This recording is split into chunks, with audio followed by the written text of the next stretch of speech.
Naglabas ng paglilinaw o yung tinatawag na clarificatory order ang Davao Regional Trial Court kung saan binigyan din ito ang agarang pagpapatupad ng Temporary Protection Order o TPO sa compound ng Kingdom of Jesus Christ.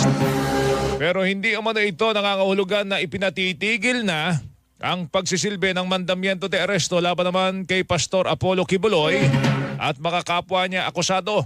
Kaugnay nito, hindi naman nagpatinag ang pulisya sa paghahanap kay Kibuloy at nananatili pa rin sila sa KOJC compound. Dulot po nito, muling dumulog ang abogado ng KOJC sa Davao Regional Trial Court para ipakontempt sina Interior and Local Government Secretary Benhar Abalos, PNP Chief Police General Romel Francisco Marbil at ilan pang opisyal. Ang essence lang dun is pinapakontempt ko po sila. Siguro hindi kaagad yun mag-grant, pero at least may grounds na kami and if we will be able to present evidences later on, baka mag-grant. Tinig po ni Attorney